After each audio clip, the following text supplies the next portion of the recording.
Hallelujah, hallelujah, hallelujah, hallelujah, hallelujah, hallelujah.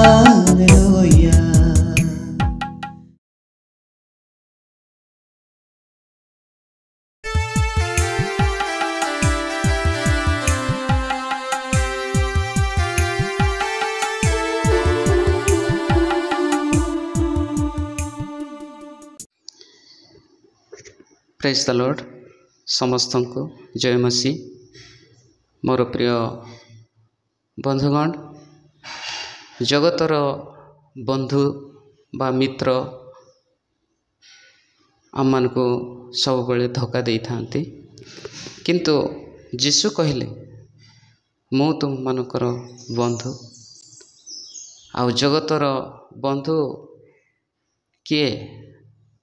लूका लिखित सुसमाचार 7 पर्व 34 पद, मनुष्यपुत्र आसी भोजन पान करती आउ तुम्हें माने कहूअछ देख ए जड़े पेटुक ओ मदुआ करग्राही ओ पापी मानकर बंधु।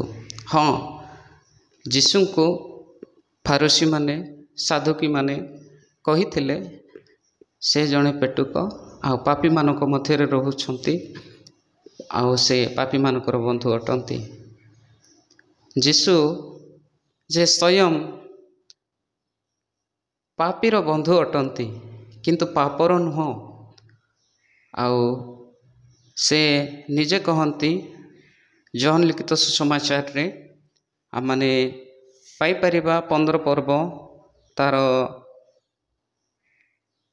13 पदरु आमने पढ़िबा ताहले सिठी लेखा जाई अछि, अपना बंधु मानक निमंते निज प्राण दान करिबा अपेक्षा काहारी आउ अधिक श्रेष्ठ प्रेम नहीं।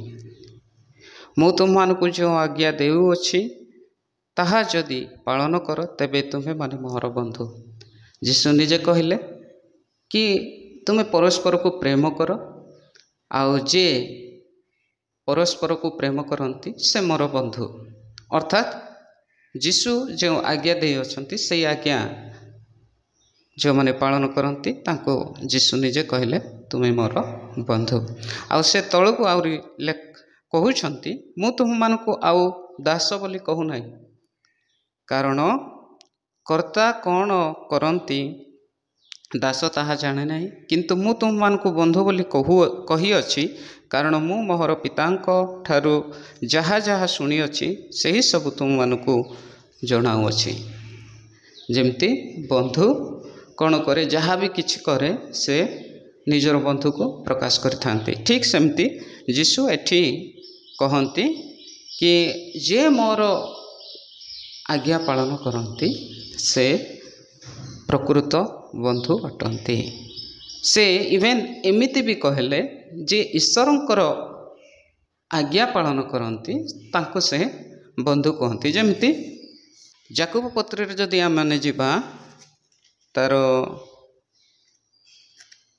2 पर्वर 23 पद ताहले सेठी लेखा जाय अछि, जेहेतु विश्वासर कार्य जो माने करती ताकू नहीं कि याकूब कहती कौन से 23 पदरे से सेथिरे शास्त्रर एही वाक्य सफल हैला, अब्राहम ईश्वरंक ठारे विश्वास कले आउ तांको पक्षरे ताहा धार्मिकता बोली गणागला, पुणी से ईश्वरंक मित्र बोली ख्यात हेले। तो मोर बंधुगण, जो माने प्रभुंकर इच्छा को साधन करती, जो माने प्रभुंकर व्यवस्था को पालन करती से माने ईश्वरंकर बंधु अटंती। तो मोर कहिबार उद्देश्य यहाँ कि प्रभु जीशु निजे कहती जे माने मोर आज्ञा पालन करती से माने मोर बंधु। आ बंधु प्रकृत बंधु किए? जे प्रकृत बंधु से कि विपद आपद सब बेले ठिया होई पाए, आमर जागतिक भाव नुहे चिंता करबा ताहले देखा जाए सुविधा समय रे रुहंती, असुविधा बेले सबू चली जाती। आउ ठीक सेमती ଜାଗତିକ ମନା ଉପରେ ମଧ୍ୟ ଯାକୋବ କହନ୍ତି 4:4 ହେ ବ୍ୟଭିଚାରିଣୀ ମାନେ ଜଗତର ମିତ୍ରତା ଈଶ୍ୱରଙ୍କର ଶତ୍ରୁତା ଏହା କ'ଣ ଜାଣୁନାହିଁ? ଅତଏବ ଯେ କହି ଜଗତର ମିତ୍ର ହେବାକୁ ଇଚ୍ଛା କରେ ସେ ଆପଣାକୁ ଈଶ୍ୱରଙ୍କ ଶତ୍ରୁ ବୋଲି ପ୍ରତିପନ୍ନ କରେ। ତ ମୋର କହିବାର ଉଦ୍ଦେଶ୍ୟ ଏହା କି ଯେ ଜଗତକୁ ପ୍ରେମ କରେ, ଯେ ଜଗତକୁ ମିତ୍ର କରେ ବା ଜଗତର ବନ୍ଧୁ ହୋଇଯାଏ ସେ ଈଶ୍ୱରଙ୍କର ଶତ୍ରୁ ହୁଏ। ଅର୍ଥାତ୍ କହିବାକୁ ଗଲେ ଜଗତରେ ସବୁ ମୋହମାୟା ଏସବୁ ରହିଅଛି, ଯେଉଁ ମୋହମାୟା କି କ'ଣ କରେ ଆମମାନଙ୍କୁ ପଛକୁ ଟାଣେ। ଆଉ ତାହାକୁ ମନେ ପକାଇ ଯାକୋବ କହନ୍ତି କି ତୁମେମାନେ କ'ଣ କର, ଏହି ସମସ୍ତ ବିଷୟରୁ ଜାଗତିକ ମନା ନ ହୋଇ ଈଶ୍ୱର ବା ସ୍ୱର୍ଗ ମନା ହୋଇ ତୁମେ ଜୀବନକୁ ଅତିବାହିତ କର। ଭୟ କର ନାହିଁ କହି ସେ କହନ୍ତି, କିନ୍ତୁ ମୋହର ବନ୍ଧୁ ଯେ ତୁମମାନଙ୍କୁ କହୁଅଛି, ଯେଉଁମାନେ ଶରୀରକୁ ବଧ କରନ୍ତି ମାତ୍ର ତାହା ପରେ ଆଉ କିଛି କରିପାରନ୍ତି ନାହିଁ ସେମାନଙ୍କୁ ଭୟ କର ନାହିଁ। ଯୀଶୁ ଆମମାନଙ୍କର ବନ୍ଧୁ ହୋଇଥିବା ହେତୁ ସେ କହନ୍ତି କି ଜଗତର ଯେକୌଣସି ଦୁଃଖ କଷ୍ଟ ତାଡ଼ନାକୁ ଏ ଦେଖି ତୁମେ ମୋ ଠାରୁ ବିମୁଖ ହୁଅ ନାହିଁ। କାରଣ ଯଦି ମୋ ଠାରୁ ତୁମେ ବିମୁଖ ହେବ ତାହେଲେ ତୁମେ କ'ଣ ହେବ, ମୋର ଶତ୍ରୁ ଅଟ। ତ ଯେଉଁମାନେ ଈଶ୍ୱରଙ୍କ ଶତ୍ରୁ ଅଟନ୍ତି ସେମାନେ କ'ଣ ହେବେ, ନରକରେ ପଡ଼ିବେ।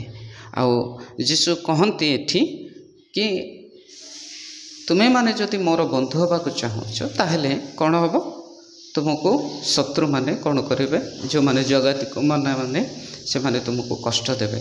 ତେଣୁ ସେ କହନ୍ତି କି ଶରୀରକୁ ବଧ କରିପାରିବେ କିନ୍ତୁ ସେମାନେ ଆଉ କିଛି କରିପାରିବେ ନାହିଁ।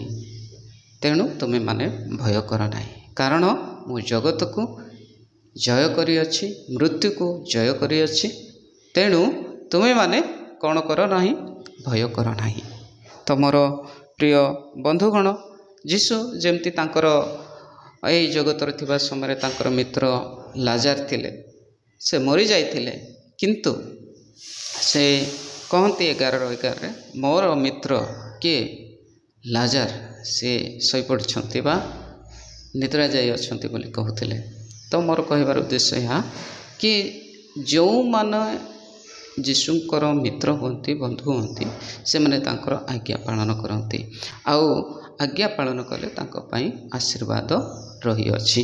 ଅବ୍ରାହମକୁ ମଧ୍ୟ କୁହାଯାଇଅଛି ମିତ୍ର ବୋଲି କହୁଛନ୍ତି। ଯୀଶୁ ଏମିତି ମଧ୍ୟ ସେ କହୁଛନ୍ତି କି ବନ୍ଧୁ ବୋଲି ସମ୍ବୋଧନ କରୁଛନ୍ତି। ସେ ଯେତେବେଳେ ଶତ୍ରୁ ହସ୍ତରେ ନିଜର ଲୋକଙ୍କ ଠାରୁ ସମର୍ପିତ ହେଉଅଛନ୍ତି ସେହି ସମୟରେ ଗୋଟେ ଘଟଣା ମାନେ ଦେଖିବାକୁ ପାଉଛୁ, ଯାହାକି ଯୀଶୁ ନିଜେ କହୁଛନ୍ତି। ଯୀଶୁ ଶତ୍ରୁ ହସ୍ତରେ ସମର୍ପିତ ହେବା ସମୟରେ ସେ କ'ଣ କରୁଅଛନ୍ତି, ଯାହାକି ମାଥ୍ୟୁ ଲିଖିତ ସୁସମାଚାର 26:50 ଲେଖାଯାଇଅଛି। ଯୀଶୁଙ୍କୁ ଇସ୍କାରିୟୋତ ଯହୂଦା ଚୁମ୍ବନ ଦେଇ କ'ଣ କରୁଛନ୍ତି, ଶତ୍ରୁ ହସ୍ତରେ ସମର୍ପିତ କରୁଅଛନ୍ତି। ଆଉ ସେହି ସମୟରେ କ'ଣ କରୁଛନ୍ତି କି ଯୀଶୁ ନିଜେ ତାଙ୍କୁ କହୁଛନ୍ତି ତୁମେ କାହାକୁ ଖୋଜୁଛ। ଅର୍ଥାତ୍ ଅନ୍ୟାନ୍ୟ କଥା ସରିବା ପରେ ଯେତେବେଳେ ସେ ଯହୂଦା ଇସ୍କାରିୟୋତ ଯୀଶୁଙ୍କୁ ଚୁମ୍ବନ କଲେ, ସେହି ସମୟରେ ସେ କହୁଛନ୍ତି, ଯାହା ଆମେ ପଢ଼ିପାରିବା 26:50 କିନ୍ତୁ ଯୀଶୁ ତାହାଙ୍କୁ କହିଲେ, ହେ ବନ୍ଧୁ, ଯାହା କରିବା ନିମନ୍ତେ ଆସିଅଛ ତାହା କର। ସେଥିରେ ସେମାନେ ପାଖକୁ ଆସି ଯୀଶୁଙ୍କ ଉପରେ ହାତ ପକାଇ ତାହାଙ୍କୁ ଧରିଲେ। ତ ମୋର ପ୍ରିୟ ବନ୍ଧୁ, ଯୀଶୁ ନିଜେ କହନ୍ତି କ'ଣ, ଯେଉଁମାନଙ୍କୁ ସେ ପ୍ରେମ କରନ୍ତି ତାଙ୍କ ନିମନ୍ତେ ସେ କ'ଣ କରନ୍ତି, ନିଜର ଜୀବନ ପ୍ରଦାନ କରନ୍ତି। ଯୀଶୁ ପାପୀମାନଙ୍କୁ ପ୍ରେମ କରନ୍ତି, ପାପକୁ ନୁହେଁ। ଆଉ ଯେଉଁମାନେ ପାପ ଛାଡ଼ି ଯୀଶୁଙ୍କର ଅନୁସରଣ କରନ୍ତି ସେମାନଙ୍କର ସେ ଯୀଶୁ ବନ୍ଧୁ ଅଟନ୍ତି। ତେଣୁ ମୋର ପ୍ରିୟ ମିତ୍ର ବା ବନ୍ଧୁମାନେ, ମୁଁ କହିବା ପାଇଁ ଚାହେଁ ଯୀଶୁ ଆମମାନଙ୍କର ପ୍ରକୃତ ବନ୍ଧୁ। ଆଉ ସେ ଆମମାନଙ୍କୁ ଛୋଟ ବଡ଼ ଏମିତି କିଛି ଭାବନ୍ତି ନାହିଁ, ସମସ୍ତଙ୍କୁ ସେ ବନ୍ଧୁ ସମ୍ବୋଧିତ କରନ୍ତି। ତେଣୁ ଆସୁ ଆମମାନଙ୍କର ବନ୍ଧୁ ଯେ ଯୀଶୁ, ତେଣୁ ଆମେ କୌଣସି ବିଷୟକୁ ଡରିବା ନାହିଁ। ଆଉ ଆମମାନଙ୍କର ସମସ୍ତ ବିଷୟ କ'ଣ କରିବା? ତାଙ୍କ ନିକଟରେ ସମର୍ପିତ କରିବା। ଆଉ ସେ ଆମମାନଙ୍କୁ ନିଶ୍ଚୟ ଆମମାନଙ୍କର ସାଥ ଦେବେ ଏବଂ ଆମମାନଙ୍କର ମୁକ୍ତି ପାଇଁ ସେ ଯେ ପିତା ଈଶ୍ୱରଙ୍କଠାରେ ପ୍ରାର୍ଥନା ଅହରହ କରୁଛନ୍ତି ଆମମାନଙ୍କର ଉଦ୍ଧାର ନିମନ୍ତେ, ଆମମାନଙ୍କର ପ୍ରତିଦିନର ମୁକ୍ତି ନିମନ୍ତେ। ତେଣୁ ଆସୁ ଆମମାନେ ପ୍ରଭୁ ଯୀଶୁଙ୍କୁ ପ୍ରକୃତ ବନ୍ଧୁ ଯେ ସେ ତାଙ୍କର ଶରଣାଗତ ନେଉ। ଆଉ ବନ୍ଧୁ କେବେ ବି କାହାକୁ ହେୟ ଜ୍ଞାନ କରେ ନାହିଁ, ତୁଚ୍ଛ କରେ ନାହିଁ। ବନ୍ଧୁ ସବୁବେଳେ ପ୍ରେମ କରେ ଆଉ ଆନନ୍ଦ ଖୁସିରେ ବାଣ୍ଟେ। ସମସ୍ତ ଜୀବନର ସବୁ କିଛି ସେ ବାଣ୍ଟିଥାଏ। ତେଣୁ ଆସୁ ଆମେ ପ୍ରଭୁ ଯୀଶୁ ଖ୍ରୀଷ୍ଟଙ୍କୁ ଆମମାନଙ୍କର ସେ ଯେ ବନ୍ଧୁ, ଆମେ ତାଙ୍କର ଶରଣାଗତ ହେଉ। ପ୍ରଭୁ ଏହି ଅଳ୍ପ ବାକ୍ୟରେ ଆମ ପ୍ରତ୍ୟେକଙ୍କୁ ଆଶୀର୍ବାଦ କରନ୍ତୁ।